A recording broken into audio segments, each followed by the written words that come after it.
Hey, welcome back, everybody. Of course, my name is Dr. Keith McNally, and this is the Question Guy podcast.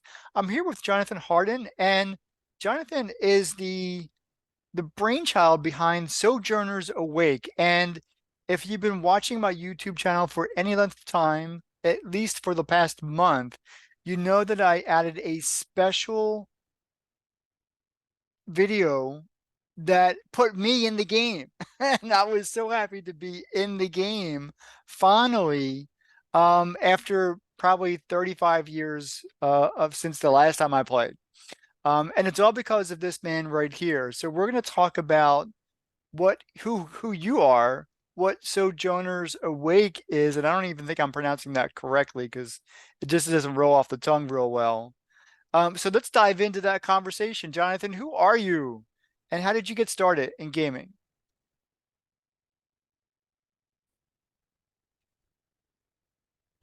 It's not the easiest thing to say, but yes, it is Sojourners Awake. Okay. And the name was chosen because fundamentally, I believe we are all sojourning under the same sun. And like a sojourner, we will meet certain people in certain times of our lives for, I believe, very certain reasons. And those purposes can be life changing, or they can just be simply life-changing moments that help us along our path, along our journey. And there's a process of awakening that happens when, believe it or not, you play tabletop role-playing games. And the reason I believe this is because by trade, I'm a hospice nurse, and I was been working as a hospice nurse for 13 years. And that itself is a journey and helping people along their journey. And I found myself out of work in 2019, and it was quite sudden. So, sudden loss of income and a sudden major influx of time. And my wife and I were homeschooling our kids, and I wanted to find some kind of fun game that we could play. And so I started researching Dungeons and Dragons and didn't know much about it, didn't even know what it was, but I thought it'd be cool to roll some dice and play some dice games. And what I found was uh, whatever you think Dungeons and Dragons is, what I found it to be is an amazing tool for storytelling. And so I would set up a situation. I would have my kids role play as a character, usually an epic hero, someone with a challenge set before them. And I would act as the game master and set up the situation and the challenges. And we'd roll the dice to see how the characters fared in their journey. And it provided so much memories. It provided a wonderful way for me to connect with my family. And many more things happened after that kind of built up Sojourners Awake as a business. But that's kind of where I began. So I I have to take it from face value. It's hard to believe that you didn't know what Dungeons and Dragons was up until rather recently. So, Yeah, I didn't I was homeschooled in the 80s, 90s, so I didn't have I heard about it like through maybe a couple comic strips. And I've never been one to watch TV. I just, even when I moved out of the house, I've never bought a television. And so I didn't really get a lot of pop culture references, but I saw the Netflix premiere Stranger Things, and I thought, oh, that's kind of cool. And then I watched a couple of roles. I watched an entire season of Critical Role, and I loved that. And that's when I realized, oh, this is Dungeons and Dragons. It's not just a um, game with statistics and building monsters, but it really can be a great storytelling game. so let's focus on that. You've mentioned that twice. It really gives you the opportunity to tell a story outside of a movie or a book, which has a very specific beginning, middle, and end. Whereas in a game situation, the story is unfolding in real time. So, how does that work for you? So with storytelling games, you're absolutely right. It doesn't unfold out like a novel, and and the reason that is because you're working with many people at the table. And while myself as the game master, I take control over like the time and events and space and what color the grass is or what season it is or what the villain's plans are. Really, the other people at the table take control of their character and their agency. And so they determine, what their character does in the story, which greatly alters the story because they're playing as the heroes of that tale. And so while I can lay out a brief outline of how I think the adventure will unfold, and usually I do this in my outline in my notes, I unfold it as if there's a challenge set before the heroes, and if no one does anything, if absolutely nothing is done, this is how the situation will play out. And usually it's the villain getting what they want. Mhm. And then I leave lots of empty space for the heroes to make decisions and alter the story. And what ends up happening is a collaboration of a tale that I think honestly does look like it could play out to be a novel. And that's what people don't realize is in these novels and movies, there are many hands that are influencing the story and many great ideas. But in a game, like with Sojourners Awake, like when we all gather around the table, like what you did, what we're seeing that is the story unfolding in real time. Well, then I want to take my experience with your group and you as my game master and bring it to light. One, I absolutely enjoyed the opportunity to spend that 2 hours and play the game, even though my character got possessed by some wicked hag or something. And I went back to Jonathan 4 and I told him that that happened because I rolled three natural ones in a row. And so you can't beat that with a stick. That was just horrible. And so I had to change the color of my dice just so that I could stay in the game. But this is really about you and your ability to craft the story and allow everybody at the table to feel that they are truly part one of the game, two of the story, and three have a really good time playing. So how did you become that good at what you do? Well, I mean, there's a lot to be said about practice. I remember when I was first starting, I invited a couple of my neighbor friends over, and we were playing the game together. And I think someone at the table asked about, what does this room look like? And I started describing it as, well, the mud has a muddy, mud-like texture to it, and you see it as the color of mud. And I started stumbling over my words, and I realized, man, I don't even know what this room looks like. And I look at that, I listen to that story, or replay that over my head to remind myself that, I mean, with anything that you put hours and effort and time to, you're going to become a lot better at it. Which I'm very grateful that when you came on the scene, I had quite a few hundreds of hours under my belt, if maybe even thousands of hours under my belt, uh, game mastering.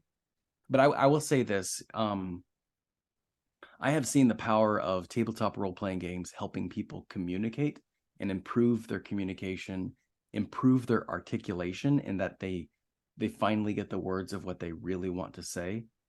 And so one of the things I practice with game mastering is I leave a lot of space for people to breathe their story into the game.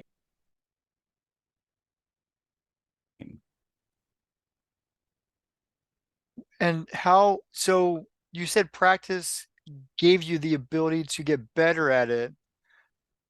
Why is that important for the players to be, I guess, or feel invested in the gameplay scenario? So one of the tricks about investing into the gameplay is, as a game master, I could design an outline for a story about dragons, for example.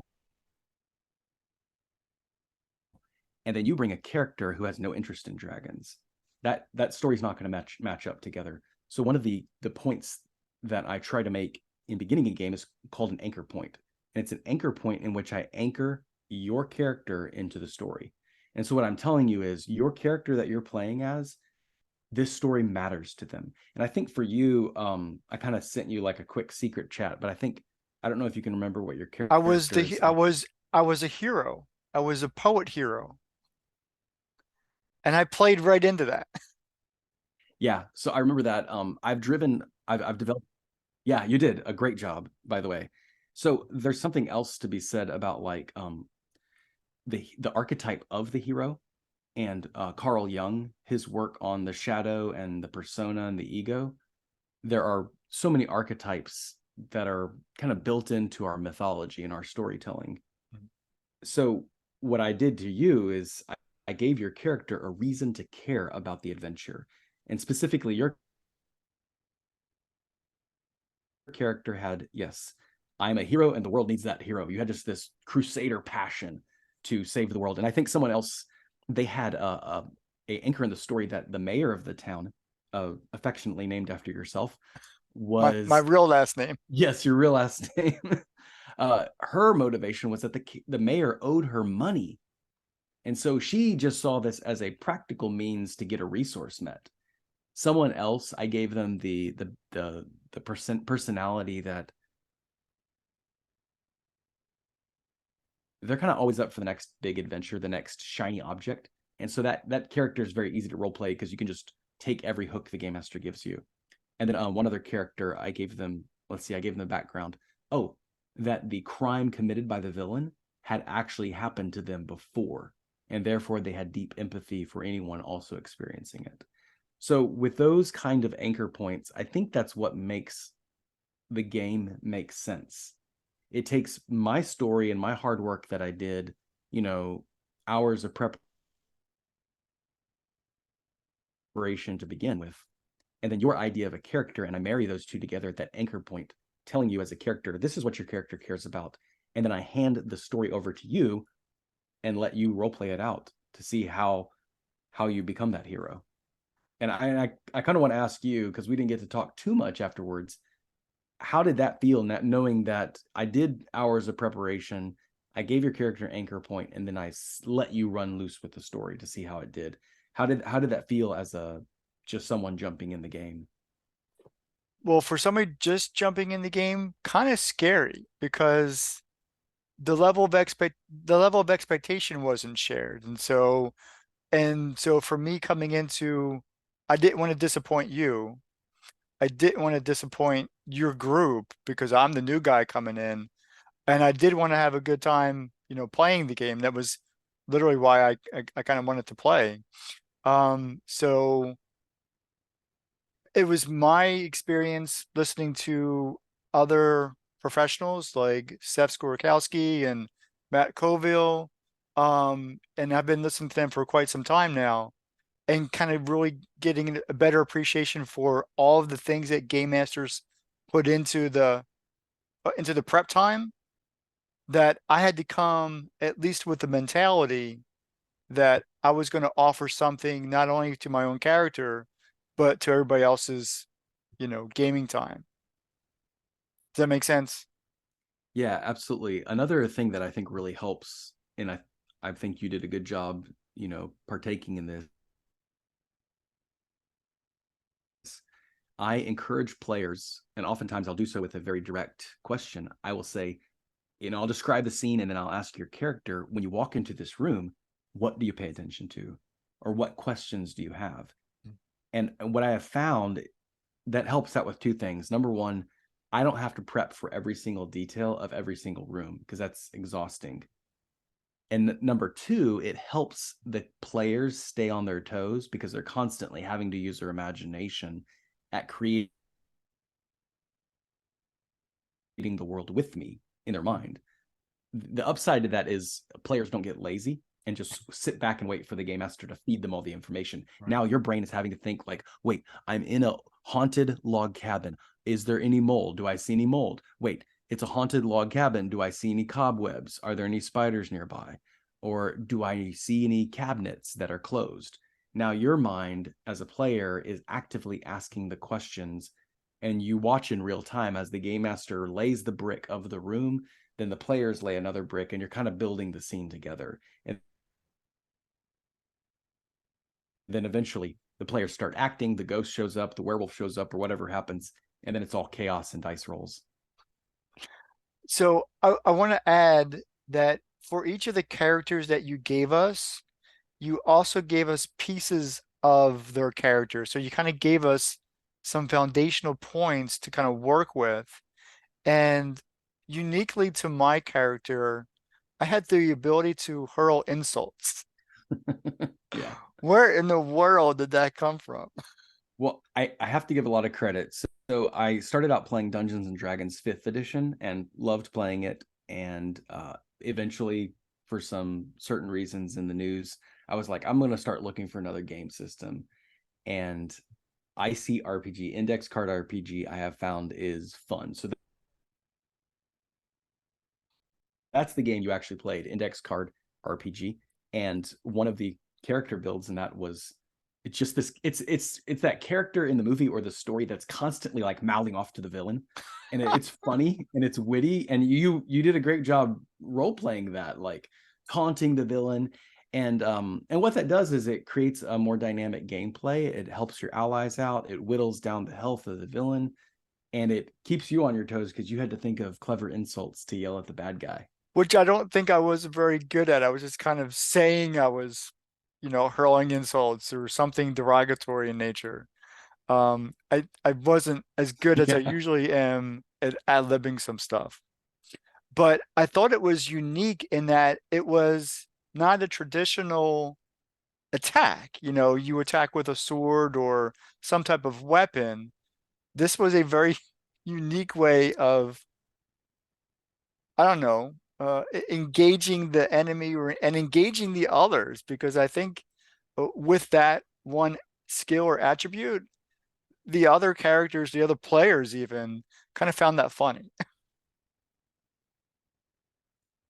Yeah. Did they? Oh yeah.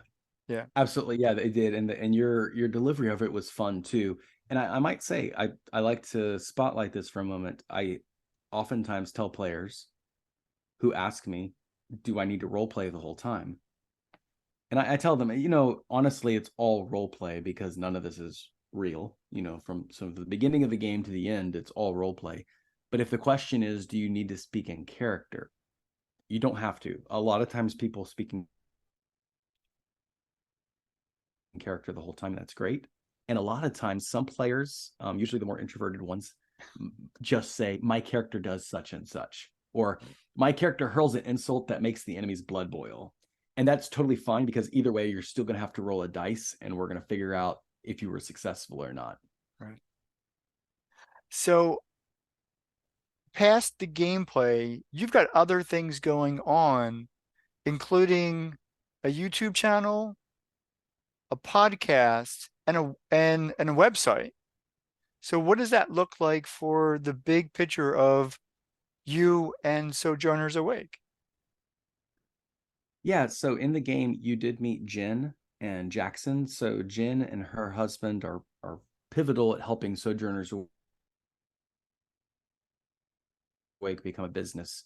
And it all started when uh, Jackson, a couple, maybe like, I want to say, wow, 4 years ago now, he was just starting high school and he wanted to play D&D and he didn't have any friends to play it with. So his mom was like, "Can you run a game for him?" And we did. And then she's like, "Well, can you run it for our family?" And so once a week, I would go over to their house with Jen, whom you met, and Jackson and their husband, Roger, her husband. And we played this wonderful family game. And I basically taught them how to play the game, and they love doing it together as a family. And it was a really cool time for them to, number one, sit back and enjoy the moment because it was almost like I was providing entertainment for them. But the second thing that happened was they got to create their own entertainment. So rather than sitting as a family and passively watching a TV show together, they were actively entertaining each other with their own inside jokes and their own, as you know, the shenanigans can get quite hilarious in the game. And so 2 hours a week we would do that, and it was absolutely therapeutic for their family communication. And on my YouTube channel, Jen does a testimonial 2-part video of how it just transformed she and her son's communication. And they ended up inviting another family with their son, and we did a joint family game together. Well, after all that was done, a couple of years went by, and Jen's like, we need to do something on this a larger scale. And so she and her husband have like background in business and accounting, a lot of skill sets that I do not personally have. And they have been instrumental in starting www.sojournersawake.com and building this to where we do classes, we do retreats, we do online workshops, and the retreats have been amazing. We'll have 15 kids stay at a camp. We'll do the food, and we'll just do tabletop role playing games the entire weekend. And some kids stay overnight. Some kids, their parents come pick them up and just do day trips. And what we found with that too is just expanding the business aspect of Sojourners Awake, and really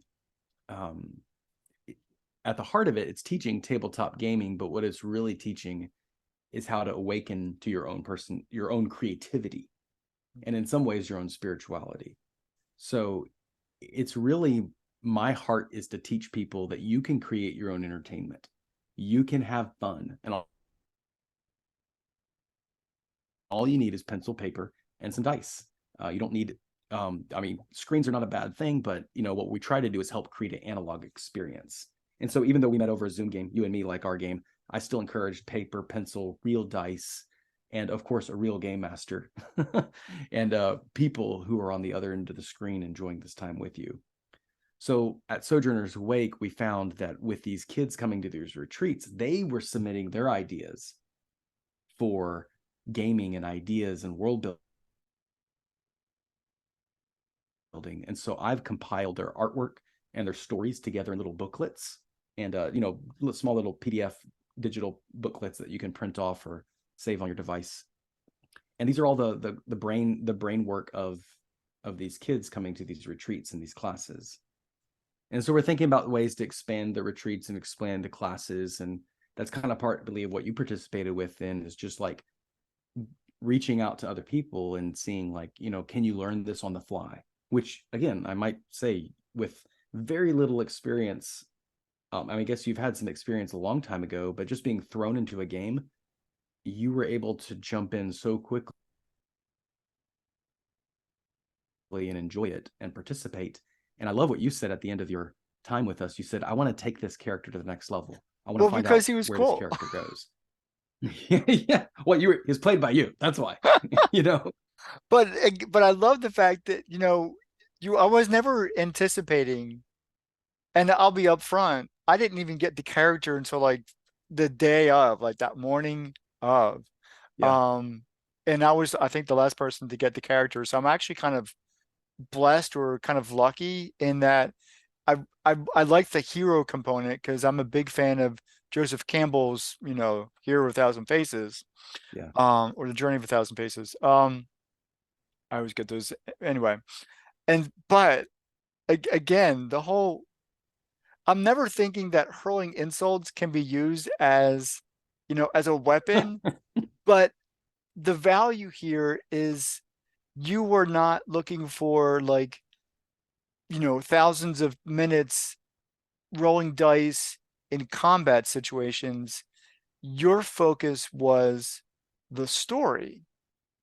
And as we engage in telling the story, what we see, how we interact with each other, how we interact with the, environment, and what is the progression of our tale, that was really very important to the whole experience.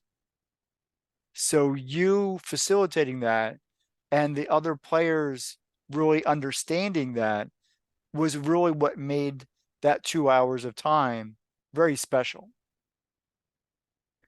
Yeah, it was special. And something I tell the kids in my juniors class, I have 3 table rules, right?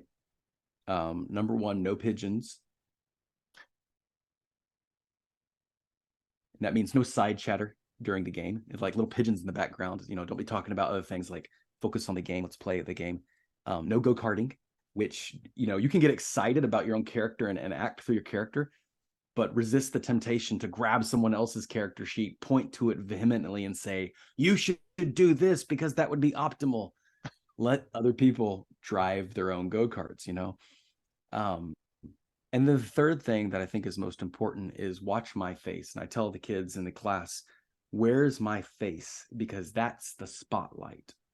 So when I'm focusing on this player here at the table, that's where your attention should be paid. I think that is so powerful because,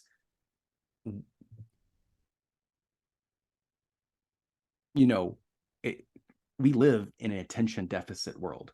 And what I mean is, we are running out of attention to pay each other. Our attention is so divided. We are pulling our pockets out empty when it comes to paying attention to those we care about because we're exhausted. We know everything there is to know about the world. We're constantly dumped information. And so when you're sitting around a table, finally sitting still, um, with no distractions, and then you have that human interaction looking back at you and paying attention towards you, it it raises your esteem. It makes you feel good.